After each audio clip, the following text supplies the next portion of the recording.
तुम्हारी बहादुरी और हौसला काबिल तारीफ है बार सिंह। मेरे सिपह सालारों की नुमाइंदगी में लगी फारस की इतनी बड़ी फौज को उनके नाक के नीचे से यहां ले आना यकीनन मुश्किल रहा होगा।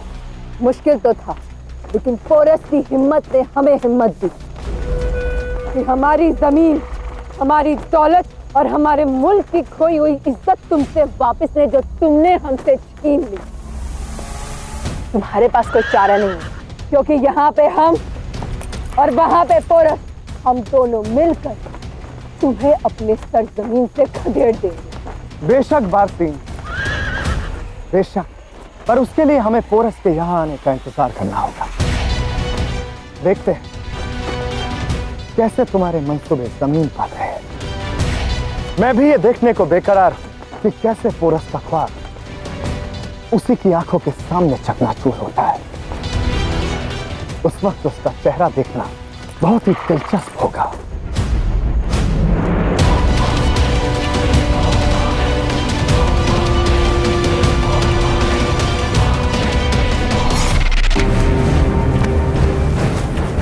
पिताश्री का है मां?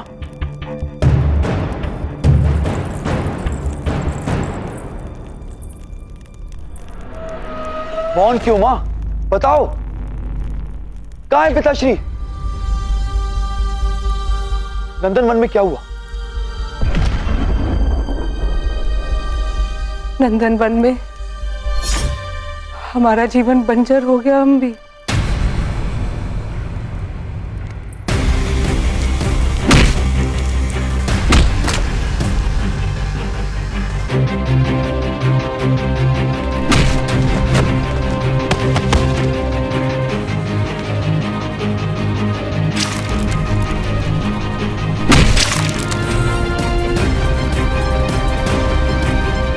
तूने मेरे साथ विश्वासघात किया और पिताश्री की हत्या की।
हमारी योजना सफल हुई प्रभु। अलेक्जेंडर के पास भागने के अतिरिक्त और कोई मार्ग नहीं है। फारस की सेना हमसे मिलने आ रही है। नहीं दस्युराज,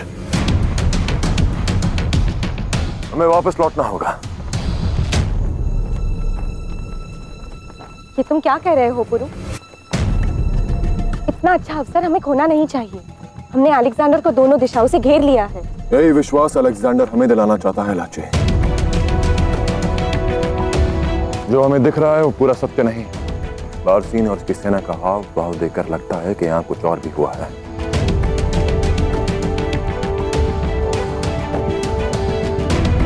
यह आक्रमण करने का भाव नहीं, बल्कि समर्पण करने का भाव है। उस अलेक्जेंडर ने अवश्य ही कोई बड़ा खेल खेला है। अब पोरस यहां आया तो उसका खेल खत्म। नहीं फेस्टियन, मैंने कहा था ना, पोरस अलग है। वो सारा मामला समझ जाएगा, पर उसके लिए यह जानना ज्यादा जरूरी है कि यहां क्या हुआ है।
तुम्हारे पास दो रास्ते हैं बारसीन। पहला, मुझसे लड़ो, पर इस सूरत में तुम अपनी मां और बहन दोनों को खो दोगी। और दूसरा है मुझसे समझौता कर लो, जिसके बदले ना सिर्फ तुम्हारे वालिदा और बहन महफूज रहेगी, बल्कि तोहफे में तुम्हें दुनिया का सबसे ताकतवर शौहर मिलेगा, अलेक्जेंडर।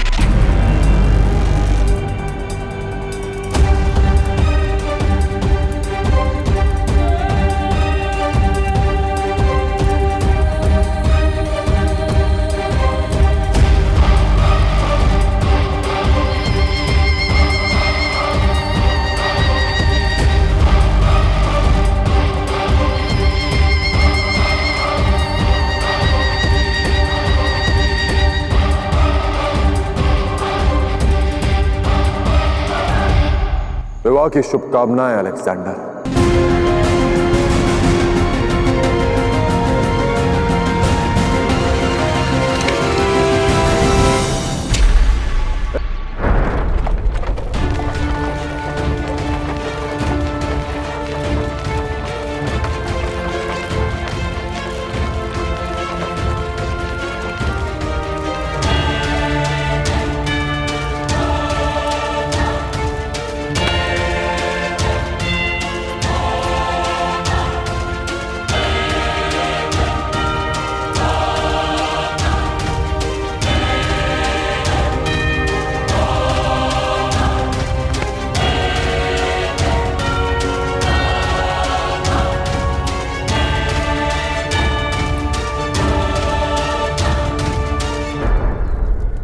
सच से मुंह मोड़ लेने से सच झूठ में नहीं बदल जाता रॉक्सन।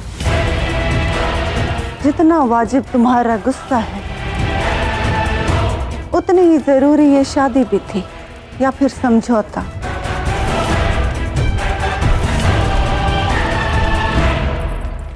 ये समझौते की शादी शाह ने भले ही अपने तख्त के लिए की है, मगर इस समझौते के वारिस को ये तख्त हरगिज नहीं मिलना चाहिए मलिका। बारसीन से शादी अलेक्जेंडर की मजबूरी भले ही हो, लेकिन मेरा मुकद्दर नहीं हो सकती। बारसीन अगर अलेक्जेंडर के वारिस को जन्म देने का ख्याल भी अपने मन में लाए, तो यकीन मानिए मलिका, मैं उसे इस दुनिया से मिटा दूंगी। सिर्फ और सिर्फ मेरी औलाद शाह के बाद मैसेडोनिया के तख्त की वारिस बनेगी।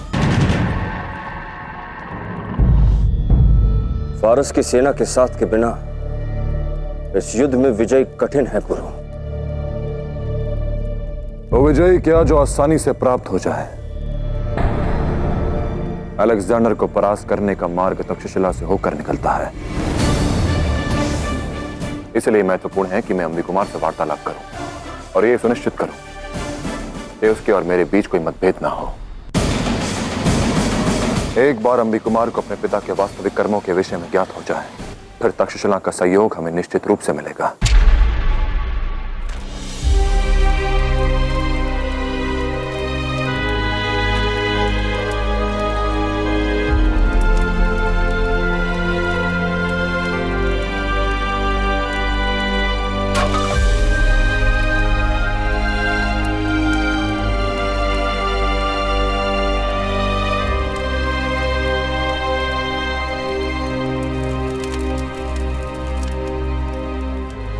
प्रसन्न हो अब? मित्रता के नाम पर अपने पिता की बलि चढ़ाया है। अपने विश्वास पर विश्वास कराकर ले गए थे ना तुम अपने पिता को उस हत्यारे पुरु के साथ संधि करवाने के लिए। देखो, संधि नहीं, शरीर में छेद किया उसने तुम्हारे पिता को।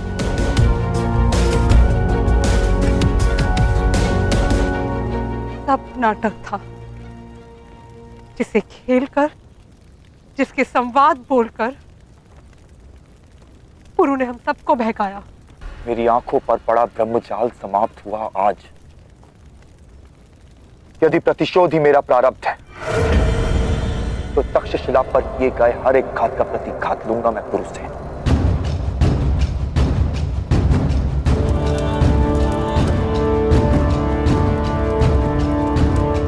मैं अंबी कुमार अपने पिता की चिता की सौगंध खा के कहता हूं कि जब तक पुरु से, पौरव राष्ट्र से और वहां की प्रजा से अपने पिता की हत्या का प्रतिशोध नहीं ले लेता, राजा नहीं बनूंगा मैं। अब तक मैं तुम्हारा मित्र था, किंतु अब मैं तुम्हारा सबसे बड़ा और सबसे घातक शत्रु हूं पुरु। तुमने मित्रता की ढाल बनाकर अपना काम साधा, अब मैं भी उसी मित्रता की तलवार से इस शत्रुता का घाव दूंगा तुम्हें।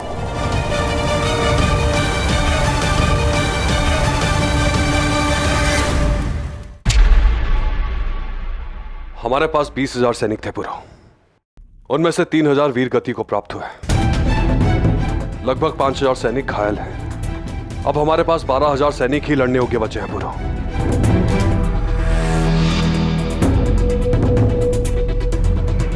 परिस्थिति स्पष्ट कीजिए राजगुरु जी। यदि युद्ध होता है तो मैं कितने सैनिकों को ले जा सकता हूं? सभी घायल सैनिकों का उचित उपचार हो रहा महाराज। सभी स्वस्थ हो जाएंगे।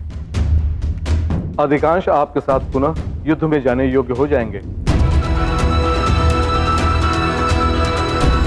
अब यदि हमें तक्षशिला का सहयोग भी मिल जाए तो हमें पूरा विश्वास है कि आचार्य चाणक्य की नीति और तुम्हारे नेतृत्व में पौरव राष्ट्र और तक्षशिला मिलकर अलेक्जेंडर की सेना का सामना कर सकते हैं। हाँ पिताश्री, आशा करता हूं कि अंबी कुमार को मेरा संदेश मिल गया हो। मुझे विश्वास है कि वो मुझसे मिलने अवश्य आएगा, ताकि मैं उसे वास्तविकता से अवगत करवा सकूं।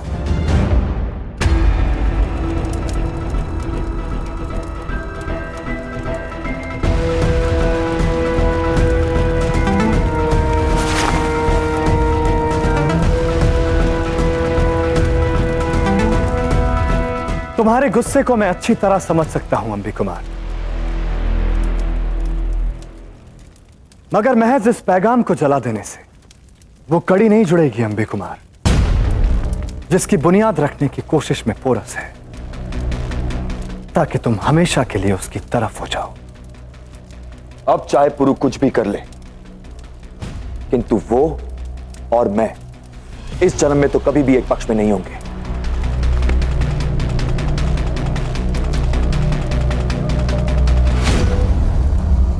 तुम्हारे वालिद सियासत को बेहतरीन तरीके से समझते थे और उनकी इसी खूबी का मैं मुरीद भी था, वरना मैं उनसे समझौता नहीं करता।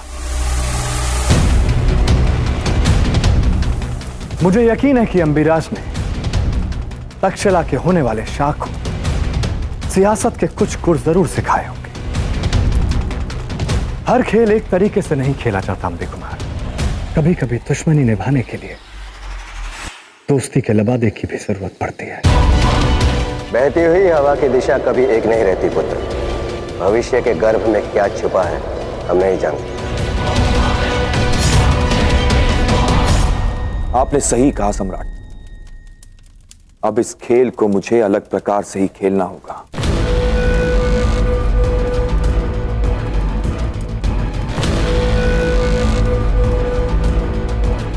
मैं जाऊंगा और पुरु से मिलूंगा।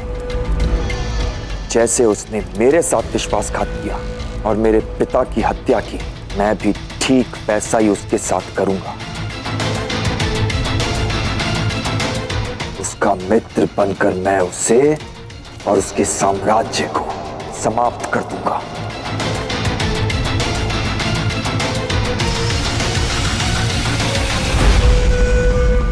बहुत खूब शहजाद, बहुत खूब। और आज पोरस को देने के लिए मेरे पास एक तोहफा भी तैयार है। अब जब जा ही रहे हो तो उसे भी अपने साथ ले जाओ। पोरस उसे हमेशा याद रखेगा।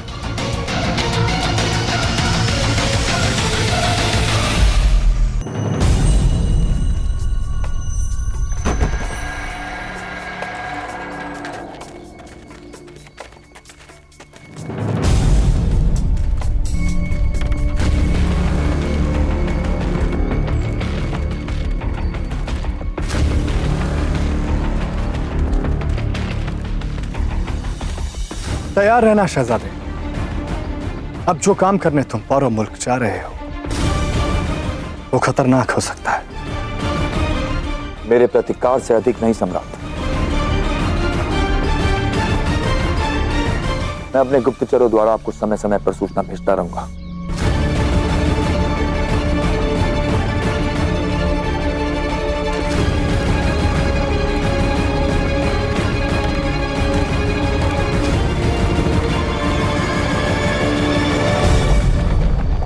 यदि तुम यही करना चाहते हो तो मैं भी तुम्हारे साथ आऊंगी पुरु।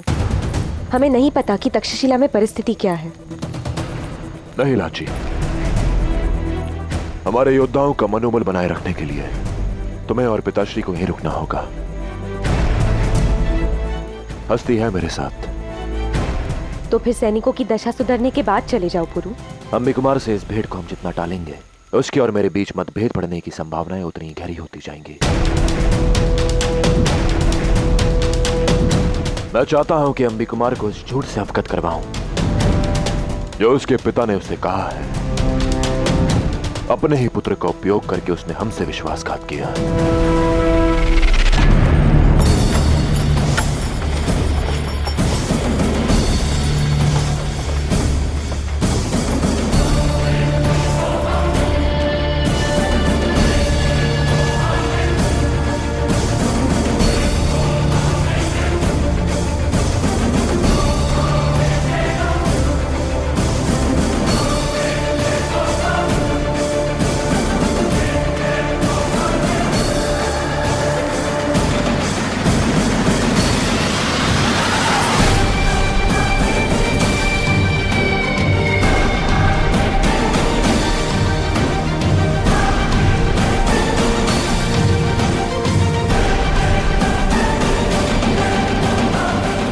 मैं बस तुमसे मिलने ही आ रहा था अम्बी। और मुझे यहाँ आने के लिए विवश होना पड़ा।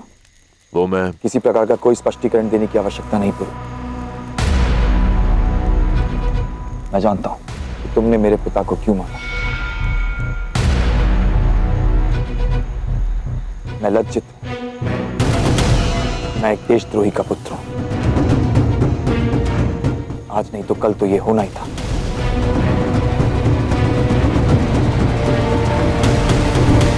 तुमने जो किया उसके लिए मेरे मन में तुम्हारे लिए कोई बैर नहीं।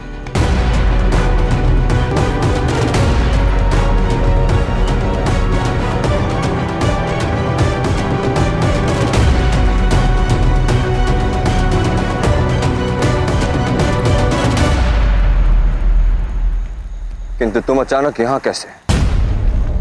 क्या हुआ? मैं और मां तुम्हारा साथ देने के लिए तक्षशिला छोड़ आए हैं पुरु। अलेक्जेंडर हमें भी अपने अधीन कर लेता। मुझे यही उचित लगा कि हम तक्षशिला छोड़कर तुम्हारे साथ हो जाएं और मिलकर उसे परास्त करें। मेरे पास अपनी कुछ सेना भी है तक्षशिला में, जो मेरे आदेश पर अलेक्जेंडर के विरुद्ध विद्रोह करने को तैयार है। अब जब तुमने निश्चित कर ही लिया है कि तुम अलेक्जेंडर के विरुद्ध खड़े होगे तो आओ अम्बी, हम महल में चलकर योजना बनाते हैं। तुम मां और शेष लोगों को लेकर अंदर जाओ। मैं अपने गुप्तचर द्वारा अपनी सेना को संदेश भेज दूं कि मैं यहां सुरक्षित पहुंच गया।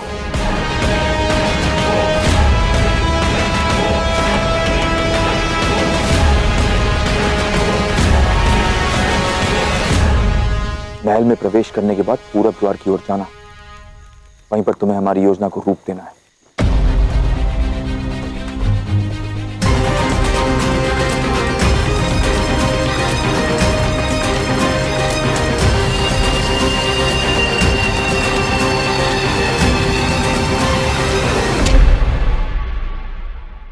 पोरस ने इसी झेलम की कसम खाई थी कि वो मुझे कभी झेलम पार नहीं करने देगा। तो सोचा क्यों न इसी झेलम के जरिए पोरस को तोहफा पहुंचाया जाए। इस समस्या पर नियंत्रण पाने का केवल एक ही उपाय है। हमें शीघ्र इन सभी शवों को जलाना होगा। क्या आपको पूरा विश्वास है कि इन शवों को जलाने से हम इस महामारी को रोक सकते हैं?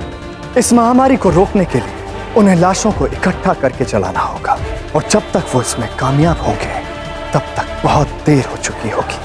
तब तक ये महामारी हर घर, हर परम बाशिंदे में अपना घर कर चुकी होगी।